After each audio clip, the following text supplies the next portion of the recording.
Hello, Blazers. Welcome to episode 125 of UAB Green and Told, original debut Monday, June 3rd, 2024.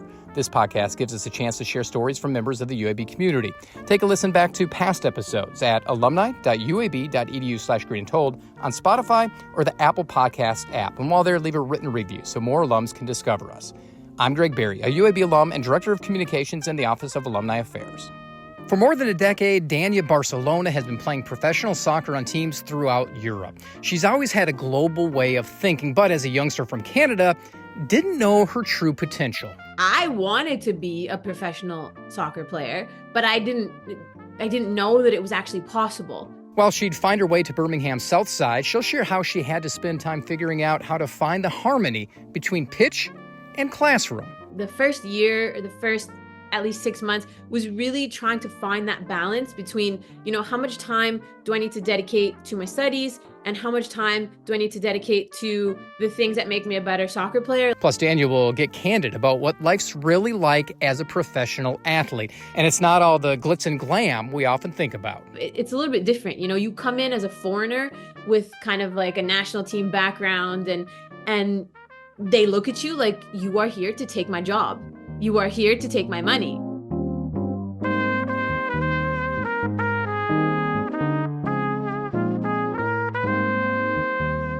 For 4 seasons, Danya Barsalona pestered opponents on the pitch, scoring 17 goals while piling up more than 40 points for the UAB women's soccer team. A professional soccer player and journalist, the woman she is today is far from the little girl she was growing up in Toronto.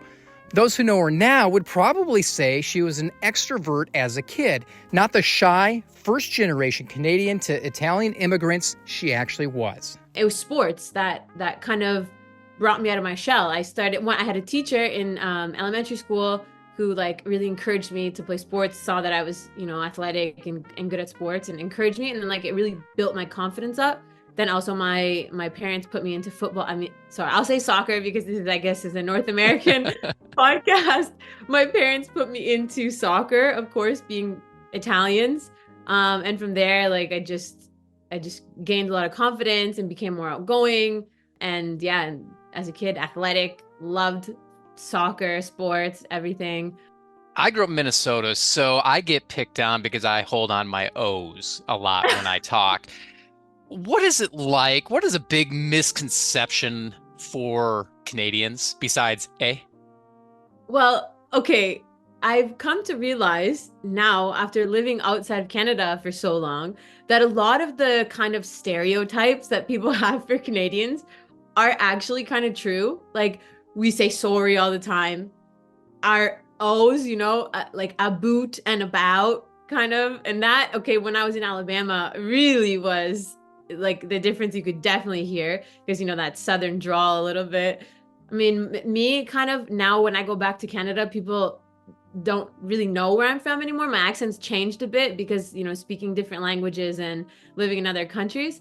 And I even hear it when I go back. But yeah, that's definitely a stereotype. And people, when they come to Canada from, other countries to visit, they're like, yeah, everyone in Canada is so nice. Why is everyone so nice here? So I think they're kind of true, those stereotypes. But one that's kind of not true that people would ask me sometimes is, do I live in an igloo? They take a dog sled to get to the border of the US. Those are definitely not true, unfortunately. I wish they were, but no, not true. You grew up playing soccer after you kind of got away from your shyness a little bit. When did you know that you had a gift, a special talent? Oh, that's kind of tough. Maybe when I was young and I got called into the national team when I was pretty young. So it was kind of evident from the level that I was playing. But also growing up in Canada, there as a girl, there wasn't really this I wanted to be a professional soccer player, but I didn't know that it was actually possible at that point. You know what I mean? So when I got called into the national team, of course it was a dream to play for the national team. And that was kind of all eye-opening. But I would say around maybe the age of 13, 14, this age where it was kind of maybe you start scoring a lot of goals and people start to notice. And as a kid, you don't really realize, You're scoring a lot of goals. You're getting looks from the Canadian national team. I assume it's the junior teams. At what point did college coaches come knocking on your door? When I was in high school, things happened a lot later. I mean, now you have kids, young kids like preparing for college and university, and it's like, no. But for us, it was maybe grade 10, grade 9. I mean, that kind of Mhm. thing, especially playing in the national program, you saw the older players that they were getting scouted and stuff like that. I think for me, the first letters, because of the rules also, the first letters started coming in I think 10th grade. And it was kind of like a little bit overwhelming because there wasn't really the knowledge about, Canadians going to the US that there is now, and what the NCAA was. I mean, I knew about it, but I didn't know how to handle all these letters coming to my house and people wanting to talk to me, and but it was a cool experience. I'm sure you're getting recruitment letters from all across the country. What was that whole process like, and why did you settle on UAB? What was your first interaction with Birmingham? I mean, the process in itself was cool. I got to see and learn about a lot of different universities across the US, and it was really like, I mean, like I said, from one side a little bit overwhelming, and then the other side very interesting and exciting because you don't know what's coming and where you're going to go when you have so many choices. But I actually UAB recruited our coach, the coach at the time, Paul Harbin. He recruited one of my friends and teammates in the national team, and she was already going to UAB, and she kind of like mentioned to me, oh, my coach, like he also thinks you're a good player, like he kind of would be interested in you as well. And I mean, she was my like a good friend of mine too, so I was like, okay. But then I thought, like Alabama, like Birmingham, like, it's kind of far away. I don't really know much about it as a teenager. And then I talked to Paul, and I was actually talking to a Memphis at the time very seriously, and a couple of other schools, and I had committed to Memphis.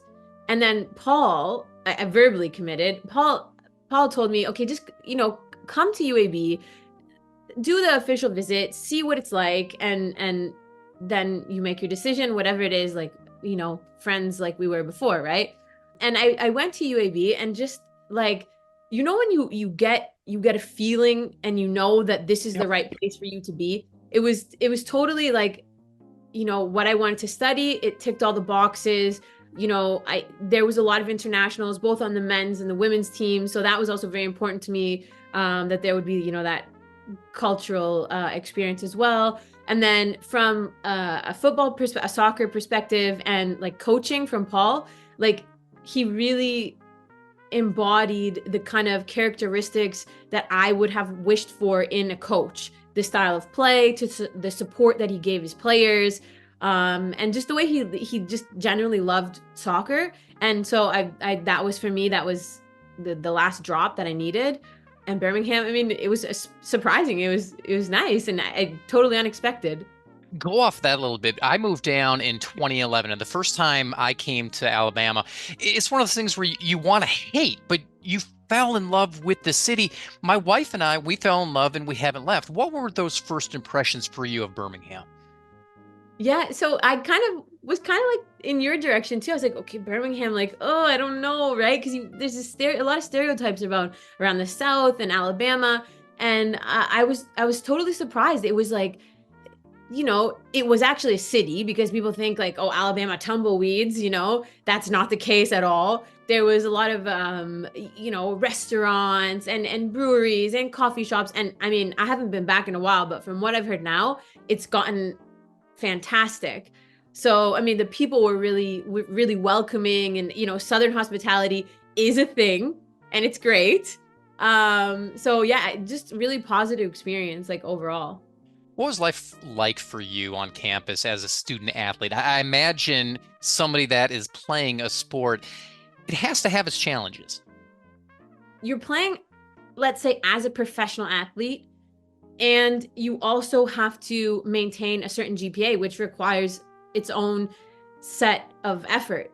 So you really have to, I think maybe the first year, or the first at least 6 months was really trying to find that balance between, how much time do I need to dedicate to my studies and how much time do I need to dedicate to the things that make me a better soccer player, like recovery and nutrition and, going to bed, getting a good night's sleep, but maybe you have an exam the next day. Luckily, that for me, at least, I don't know about other people's experience in other universities, but we had a great support system. We had our coaching staff and our advisors who were very open to helping us talk to professors and, how if we had those kind of difficulties or clashes in schedules, maybe we had an away weekend and we were getting back and we had an exam in the morning, maybe we could take it a little bit later, not doing stuff for us, because it's important that we also earned our grades and did the actual work that required. But they were very helpful. So after that initial adjustment period, you kind of found the rhythm, you got into your routine, and then it was okay. But sometimes it was definitely stressful.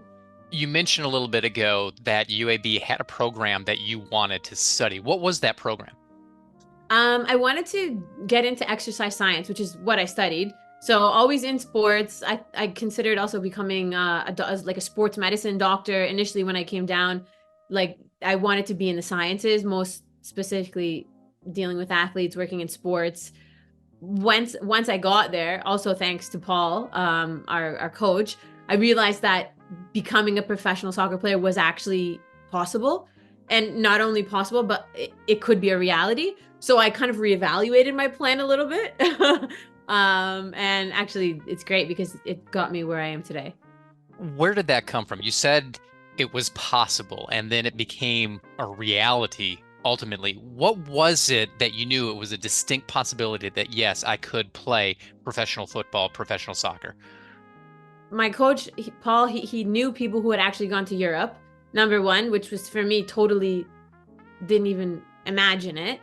And then, through a lot of conversations and help and work, I got, actually called into the Italian national team because of my parents and stuff, which ended up not working out. But then I went back to Canada, and through there it was, okay, this person, the coach of Canada at the time, was an Italian who knew people in the league in Italy.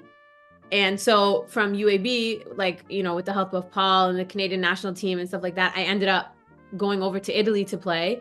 And then, once you're in one country, then the agents come into play, and then the ball starts rolling, you start building your CV, and then it just takes itself from there. It's very interesting looking at a lot of different sports. I mean, professional men's baseball, basketball, and football, they have a draft. All the teams go in, they pick their players, and that's kind of who those players get tied to. What's it like for professional women's soccer and where you wound up? What was the process like to get that first professional contract? Well, I mean, it's different for a lot of people, and there's no draft to go to Europe to play football. It's just, I mean, some people nowadays, it's more about who having a good agent who can really sell you. A lot of times you might have to go in and make a trial. So you get 3-4 days. If you're lucky, you get a week to show your skill, and then they kind of assess you based on what they think your value is as a player, which is kind of tough sometimes because you never know what's going to happen on a trial. Maybe you're not on a good training team, or maybe you get sick, or it's kind of crazy. You obviously went from being one of the top players on your club team, one of the top players at UAB, into the professional system in Europe. What were the differences? What changes did you have to make to perfect your game even more? Well, I mean, going from the US to Europe, and I went to Italy first. That was my first club outside of North America.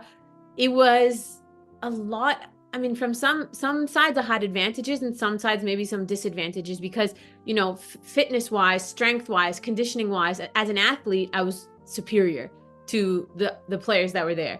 But then you realize that growing up in a country like Italy, these girls, these kids, they have a tactical understanding of the game that is just so incredibly deep.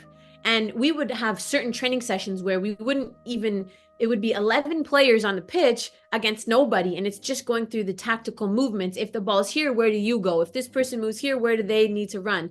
Where does the third pass need to go? And so my tactical understanding really improved having been in Italy. I mean, of course, I was lucky growing up that it wasn't like from 0 to 100 because I had a lot of European coaches, especially in the Canadian national team program.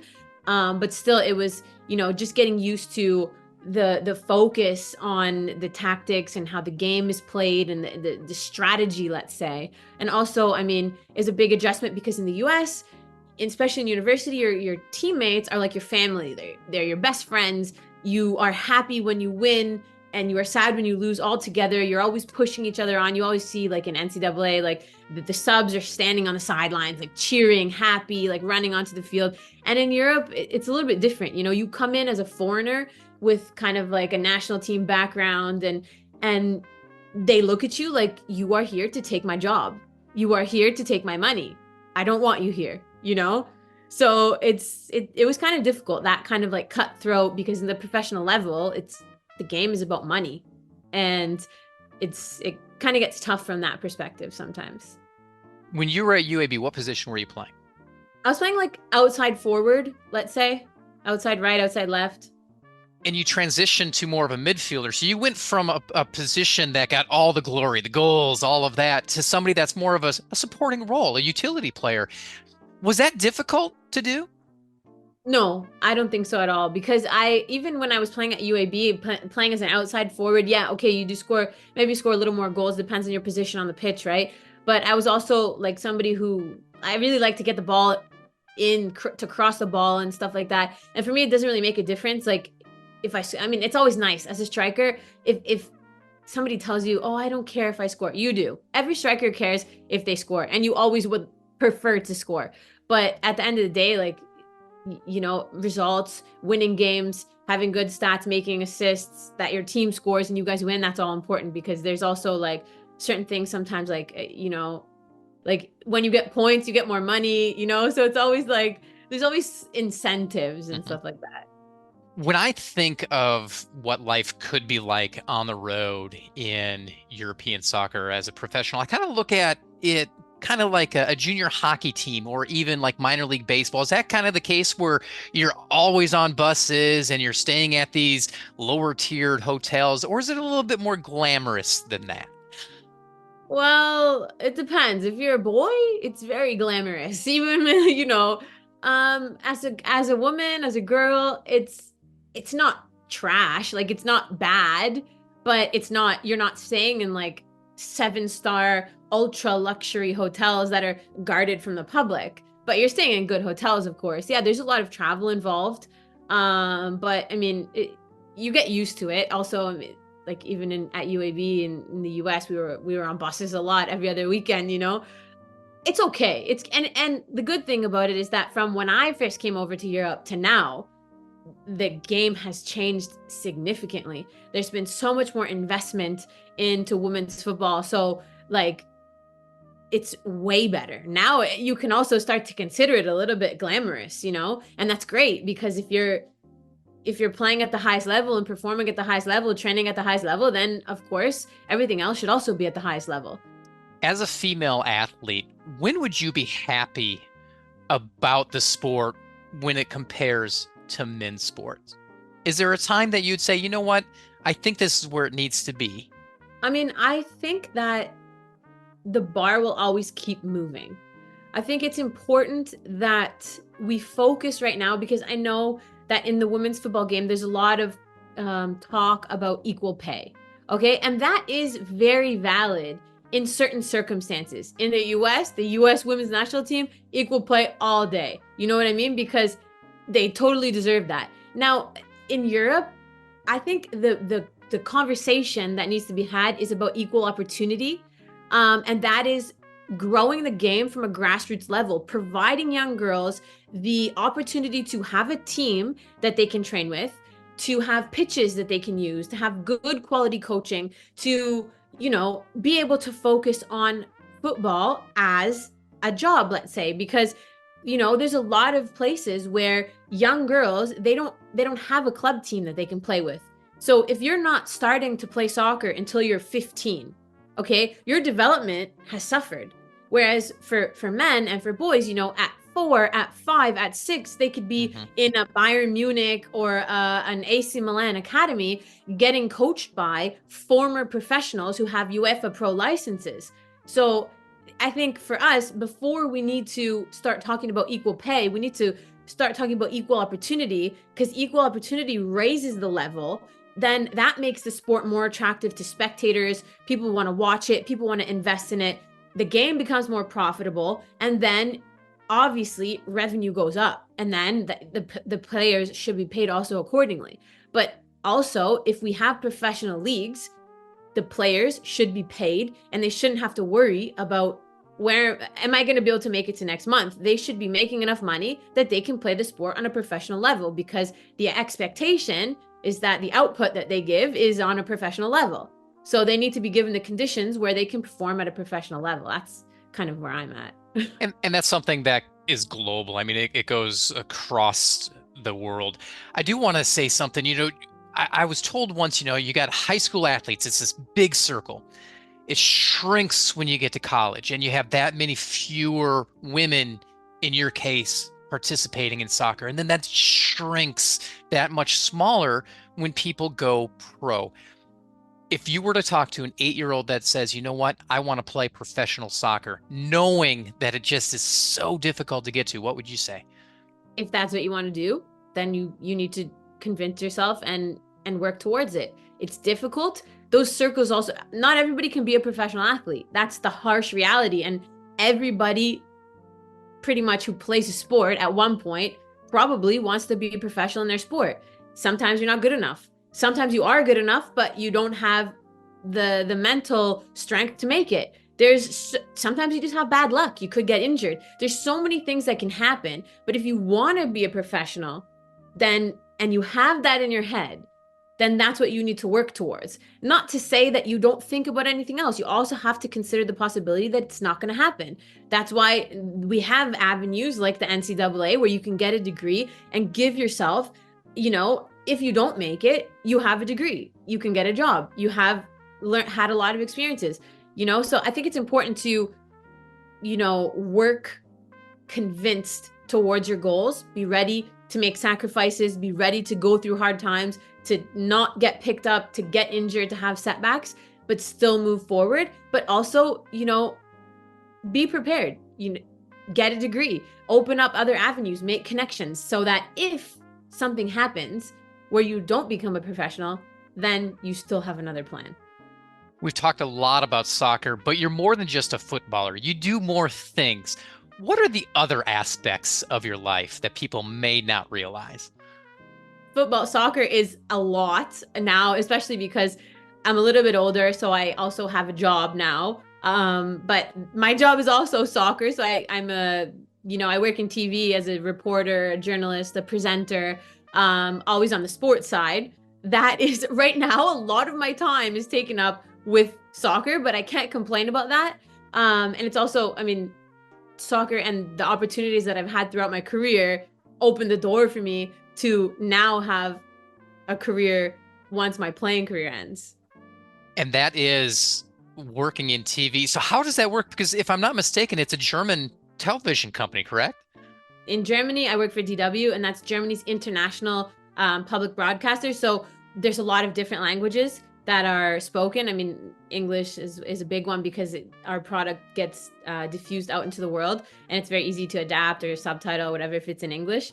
So yeah, usually I do a lot in English. I can do it in other languages sometimes, but English is primarily what I do. How many languages do you speak? Okay. So English, Italian, Spanish, German. Growing up, I learned French, so I can still understand it and stuff like that. So I'd say 4.5. What's next? How long do you hang on to playing soccer before you retire and focus on TV or something else? Well, right now, my job and my, let's say, focus is TV. I'm lucky enough at this point to still be able to play football at a very high level, and my body still functions like it should. So I tell people I'll play until my legs fall off. I don't know how much longer that will be, because you can't play forever, unfortunately. But already mentally, my main job is TV, and football is just something I get to do still at a high level. But it's, I know that it's not my future playing football.